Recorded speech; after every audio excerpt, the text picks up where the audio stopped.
سأل سائل بعذاب واقع، ایک پوچھنے والے نے پوچھا اس عذاب کے بارے میں جو واقع ہو کر رہے گا. یہ اس کا لفظی ترجمہ ہے. من اللہ ذی المعارج، اس اللہ کی طرف سے عذاب واقع ہوگا جو راستوں والا ہے، سیڑھیوں والا ہے، یعنی جس کی طرف فرشتے جاتے ہیں مختلف راستوں کو طے کر کے.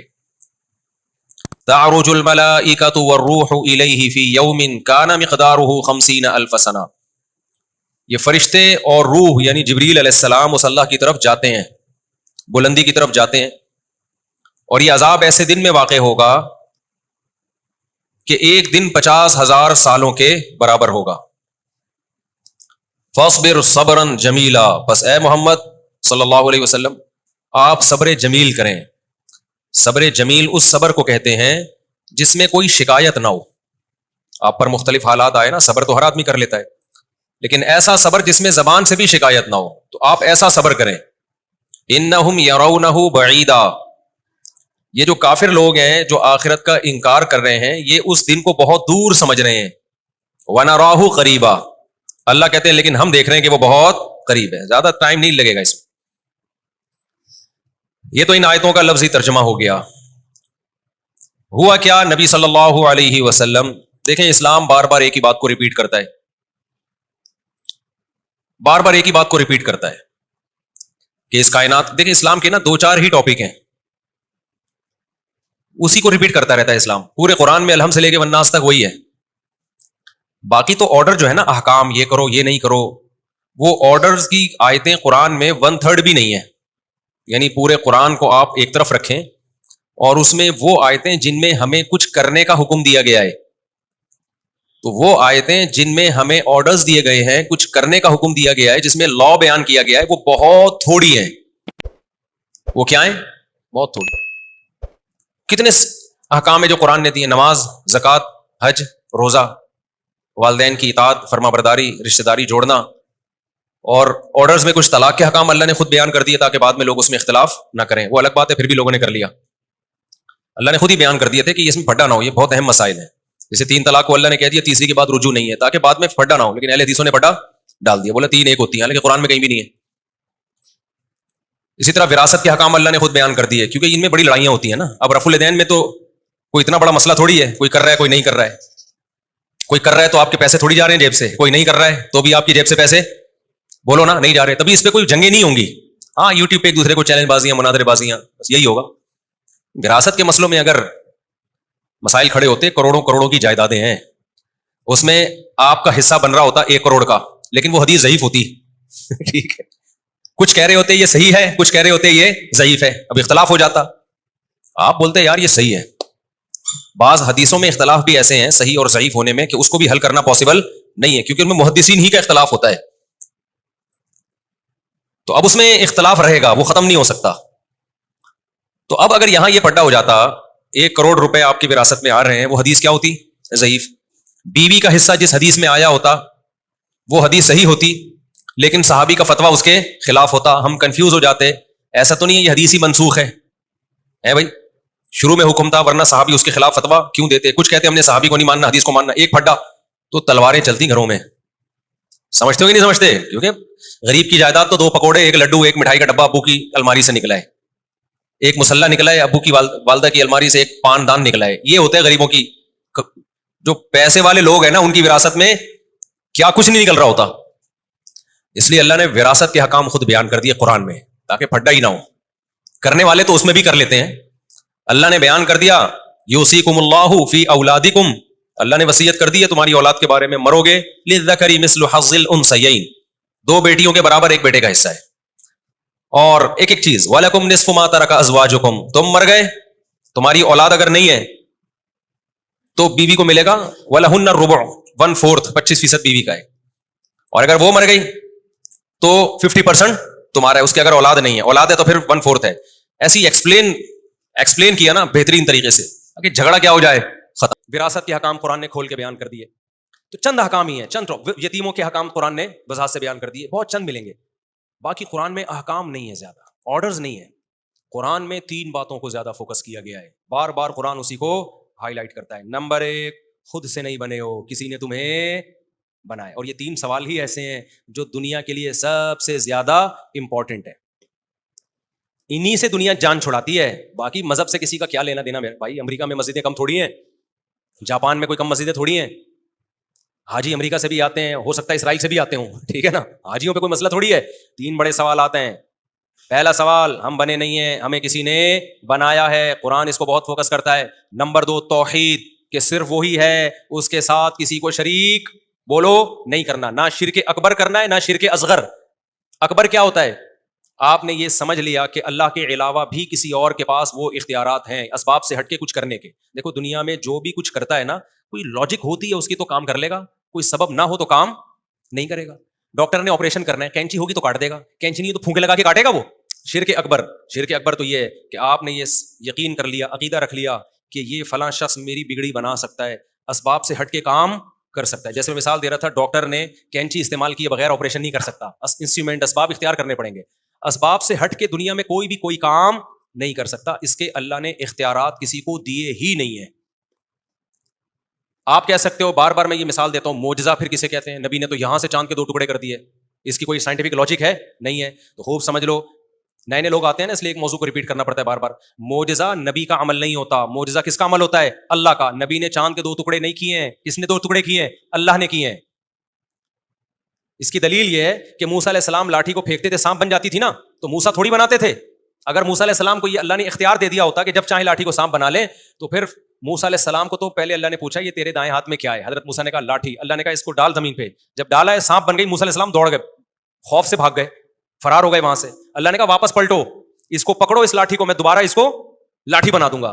تو سانپ بھی اللہ بنا رہا ہے, اس سانپ کو لاٹھی بھی کون بنا رہا ہے؟ اللہ بنا رہا ہے.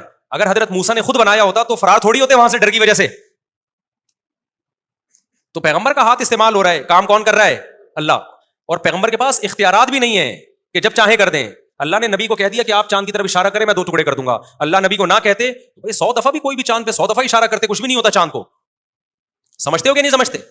موسیٰ علیہ السلام جب دریا کے کنارے آ کے رک گئے ہیں, پیچھے سے فوجیں آ رہی ہیں فرعونیوں کی, حضرت موسیٰ پریشان, اب کیا ہوگا؟ اللہ نے کیا کہا, اس لاٹھی کو آپ پانی پہ ماریں, میں 12 ٹکڑوں میں تقسیم کر دوں گا. تو لاٹھی سے جو سمندر ٹوٹ رہا ہے, ٹکڑے ہو رہا ہے, وہ کون کر رہا ہے؟ اللہ. تو معجزہ اللہ کا عمل ہوتا ہے. پیغمبر کی طرف اس کی نسبت مجازی ہوتی ہے, مجازن نسبت کر دی جاتی ہے. حقیقت میں پیغمبر کے پاس اختیارات نہیں ہوتے کچھ کرنے کے, سمجھتے ہو. اسی طرح کرامت جو بزرگوں کی ہوتی ہے وہ بھی کرتا اللہ ہے, بزرگوں کے پاس اختیارات نہیں آ جاتے.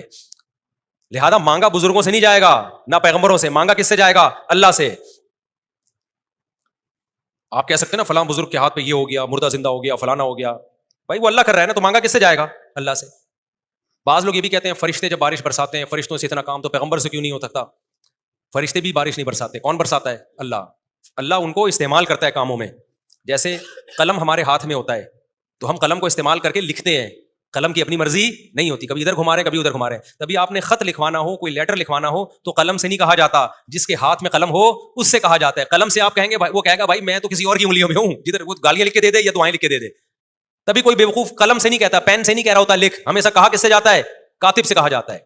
تو پیغمبروں کے معجزے اور بزرگوں کی کرامتیں دیکھ کر بزرگوں یا پیغمبروں سے مانگنا شروع کر دینا, یہ شرک ہے. اور ان کرامتوں کا انکار کرنا, یہ اللہ کی قدرت کا انکار ہے. یہ بھی ایک طرف انتہا ہے. بعض لوگ کرامت ہی کے وجود کے منکر ہو جاتے ہیں. کسی بزرگ کی کرامت اگر مستند ذریعے سے ثابت ہو, مستند باوثوق ذرائع سے ثابت ہو, پھر اس کا انکار نہیں کرنا چاہیے آپ کو, کیونکہ کرامت کا انکار اصل میں کس کا انکار ہے؟ خدا کی قدرت کا انکار ہے. 2 انتہائیں چل رہی ہیں آج کل. بعض لوگ کہتے ہیں بزرگوں کی کرامتیں کس سے کہانی ہے؟ تم نے دیکھی نہیں بزرگ, نہ بزرگوں کی کرامتیں دیکھی ہیں. تمہارے یہاں بزرگ ہوتے ہی نہیں ہے, تمہیں کس سے کہانی ہے؟ ہم نے تو بزرگ بھی دیکھے, ان کی کرامتیں بھی دیکھی ہیں, تو ہمیں کس سے کہانیاں نہیں. لیکن ہم بزرگوں کو مانتے نہیں ہیں کہ ان سے مانگنا شروع کر دیں. ہمیں پتا ہے ان بزرگ کے ہاتھ پہ کوئی کرامت ہو رہی ہے, تو کرنے والا کون ہے؟ اللہ. اور ہم تو اپنے بزرگوں کی جو ہم نے کرامتیں دیکھی بیان بھی نہیں کرتے. ہم سمجھتے ہو کہ نہیں؟ کیونکہ عوام کی مینٹل لیول سے اوپر کی چیزیں ہیں. ورنہ ہم جن بزرگوں کے یہاں رہے ہیں نا, ان کی کرامتیں بیان کر دیں تو یا تو تم ہمیں جھٹلاؤ گے, یا تم بولو احساس کمتری میں جاؤ گے. ٹھیک ہے نا, کہ تم لوگ کیا بزرگ ہی نہیں ہوتے. تو 2 انتہائیں چل رہی ہیں. کچھ ایک قوم تو ایسی جنہوں نے بزرگوں کی کرامتوں میں ہی دین کو سارا رکھ دیا ہے, اور کرامتیں بھی ایسی ایسی لا رہے ہیں جن کا وقوع ممکن ہی نہیں ہے, یعنی جو کوئی مستند ذریعے سے ثابت ہی نہیں ہے. وہ ایسی ایسی, ابھی چاند پہ پہنچایا تھا نا کسی نے غوث اعظم کو, کوئی مستند ذریعے, کوئی کتاب میں نہیں ہے یہ واقعہ, کوئی مستند ذریعے سے ثابت نہیں ہے. ایک تو چاند پہ جا رہے نہیں ہو تم لوگ, اوپر سے ایسے ایسوں کو پہنچا رہے ہو جو اس الزام سے کیا ہیں, بری ہیں. تو ایک یہ شرک ہے. دوسرا شرک کیا ہوتا ہے کہ اللہ کے حکم کے مقابلے میں کسی کے حکم کو فالو کرنا, یہ شرک اصغر ہے.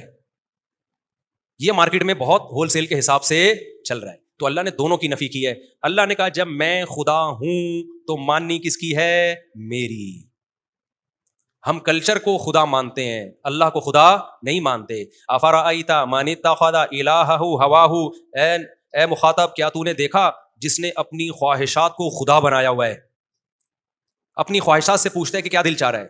خواہشات کہتی ہیں پینے کا دل چاہ رہا ہے, شراب پینے کا, چل بھائی پی لیتے ہیں. خواہشات کہتی ہیں چوری کا دل چاہ رہا ہے, چل بھائی چوری. خواہشات کہتی ہیں انٹرنیٹ پر فحش فلمیں دیکھنے کا دل چاہ رہا ہے, چل بھائی یہ خواہش پوری کرتے ہیں. تو اس کا خدا اللہ ہے یا خواہشات ہیں؟ غلام کی اپنی مرضی چلتی ہے. آپ کسی آفس میں بیٹھے ہو, آپ کو تنخواہ بھی ملتی ہے, آپ کا ایک باس بھی ہے. باس نے آپ کو کہا کہ یار ایسا کر 2 دودھ پتی بنا کے لا. آپ دودھ پتی کے بجائے آپ گرین ٹی بنا کے لے آئے. وہ کہا بھائی تو گرین ٹی نہیں, میں نے تو تیرے کو دودھ پتی بولا تھا. آپ کہا سر میرا جو دل چاہ رہا ہے نا وہ گرین ٹی کا چاہ رہا ہے, ایک کپ آپ پیئیں گے, ایک کپ میرا تو دل چاہتا ہے میں تو وہی کرتا ہوں. لیکن سر آپ میرے باس ہیں. باس اور سنائیں کیسے ہیں آپ؟ ہو سکتا ہے باس ایک دفعہ برداشت کر لے. اس کے بعد باس نے کہا ایسا کر نہاری لے کر آ, اپنے لیے بھی 2 روٹی لیا, آج تجھے بھی ساتھ بٹھا کے کھاؤں گا. آپ بریانی لے کر آ گئے. باس کہہ رہے میں نے تجھے بریانی نہاری بولا تھا. آپ کہے سر میرا جو دل چاہ رہا ہے نا, نہاری تو رات میں نے کھائی ہے, مفتی صاحب کی ویڈیو دیکھی تھی, میرا دل چاہ میں کھا لوں, تو رات تو میں کھا چکا ہوں, اب میں کیا کھاؤں گا؟ بریانی. باس کہے گا ایسا کر یا تو میری کرسی پہ آ کے بیٹھ جا, یہی کہے گا نا, یا مجھے باس کہنا چھوڑ دے, یہ تکلف نہ کیا کر. تو ہم بھی یہی کچھ کر رہے ہیں اللہ کے ساتھ. زبان سے کہتے ہیں لا الہ الا اللہ, بچہ پہلا جملہ ہمارے یہاں سیکھتا ہے لا الہ الا اللہ, کوئی معبود نہیں ہے, غلامی کے لائق صرف اللہ ہے. اس کے بعد سارا دن مانتے کس کی ہیں؟ اپنی. اللہ نے کہا فجر کی نماز پڑھو, میں نے کہا دل نہیں چاہ رہا یار. آج میرے پرانے دوست آئے, بڑے پکے نمازی تھے, میں نے کہا 5 نمازیں پڑھو, کہنے 4 پڑھ رہا ہوں, 5 نہیں ہو پا رہی, فجر نہیں ہو پا رہی. تو میں نے کہا خرید کوئی پیکج ویکج ہے فجر کا آپ کے پاس, کوئی معاف کروا لیا ہے. کیوں نہیں ہو پا رہی بھائی؟ آپ کو کہیں انٹرویو کے لیے بلائے, کوئی اچھی جگہ جاب آ جائے اور صبح 4 بجے بلایا جائے, 5 بجے چھوڑو انٹرویو کو, ڈیٹنگ پوائنٹ میں اگر 4 بجے کا ٹائم دے محبوبہ, کوئی یہ کہے گا کہ جی میری آنکھ نہیں کھلی؟ بولو نا, کوئی بھی نہیں کہے گا بھائی.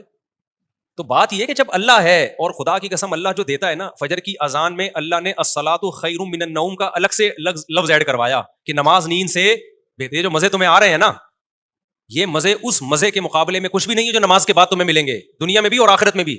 سب سے لذیذ نماز اللہ نے فجر کی رکھی ہے, سب سے مزے کی نماز جماعت کے ساتھ. تو یہ دوسری نوعیت کا شرک ہے, اس کی بھی قرآن میں بہت زیادہ بولو نفی ہے. بھائی صرف اللہ ہے, کسی کو نہیں مانتا, ایسی کی تیسی. لوگوں سے بولا کرو. میں اکثر ایک واقعہ سناتا ہوں. ہمارے حضرت بتایا کرتے تھے کہ اسلام آباد میں ایک آدمی کا جاب ملی, وہ بندہ پہلے ہی نماز نہیں پڑھتا تھا. تو انٹرویو کے دوران انہوں نے کہا بھائی آپ کو نماز پڑھنے کی اجازت نہیں ہوگی. اس نے کہا مجھے نہیں چاہیے ایسی جاب. اس نے کہا یار آپ پہلے سے تو نمازی لگ نہیں رہے ہو کوئی شکل وکل سے. اس نے کہا میں نہیں پڑھتا, لیکن تمہارے کہنے پہ چھوڑوں یار, یہ کوئی طریقہ؟ بولو, یہ تو اللہ سے بھی آگے تمہیں لے کے جا رہا ہوں میں. یعنی باقاعدہ میں ایسی جاب رکھوں جس میں نماز نہ پڑھنے کی پرمیشن حکم ہو. ایسی جاب پہ 100 دفعہ لعنت. پڑھتے نہیں پڑھتے ہمارا معاملہ ہے, لیکن جاب میں یہ شرط کہ نہیں پڑھے. تو یعنی روزی اللہ دے رہا ہے, لیکن روزی میں شرط یہ کہ اللہ تیری عبادت نہیں کروں گا میں. تو روزی تو اللہ پھر بھی دے دے گا میرے بھائی, لیکن اس روزی وہ آگ کے انگارے بنیں گے تمہارے لیے. یعنی آپ کسی سے رزق لے بھی رہے ہو, باپ سے کہہ رہے ہو ابا مجھے جیب خرچی دے دو, لیکن پسٹول خرید کے آپ کو ماروں گا میں, تو ابا دے تو دے گا لیکن چھوڑے گا نہیں وہ تمہیں. دیتا تو اللہ نافرمانوں کو بھی ہے اور فرما برداروں کو بھی ہے. تو یہ احکام اللہ نے بیان کیے. اور تیسرا حکم جو اللہ نے بہت زیادہ قرآن میں بیان کیا ہے, ہر رکوع میں, ہر پارے میں, بار بار. میں یہ اس لیے 3 احکام کو بار بار کر رہا ہوں کہ انہی تینوں کو چھوڑا ہوا ہے ہم نے, اور میں اسی تینوں پہ بہت زیادہ اسی وجہ سے بیان کرتا ہوں کہ قرآن کے بیسک ٹاپکس ہیں. وہ تیسرا کیا, مرنے کے بعد ختم نہیں ہوگا میرے بھائی. مرنے کے بعد تمہیں نظر آتا ہے کیڑے کھا کے ختم کر دیتے ہیں, یہ تمہاری باڈی ختم ہوتی ہے, تم ختم بولو نہیں ہوتے, تم فنش نہیں ہوتے, روح باقی رہتی ہے, جس کو عذاب بھی ہوتا ہے ثواب بھی. اور میدان حشر میں دوبارہ ایک جسم, اگر کوئی اس وقت ہوتا وہ کہتا بھائی تمام جہان آپ ایک مکہ میں یتیم, کوئی جانتا آپ کو ہے نہیں, قافلے یہاں سے نہیں گزرتے, نہ پانی ہے نہ گھاس ہے, اور بات کیا کر رہے ہو ساری دنیا کے سارے انسان. اللہ کہتا ہے وہ اللہ وہ برکت والی ذات ہے جس نے قرآن کو نازل کیا, اس قرآن کے ذریعے ہی پھیلا دے گا اللہ. اور آج پھیلا دیا نا پوری دنیا میں. دنیا میں کوئی ایک چپا ایسا نہیں ہے جہاں قرآن پڑھا نہ جاتا ہو. دنیا میں سب سے زیادہ نام اللہ کا لیا جاتا ہے.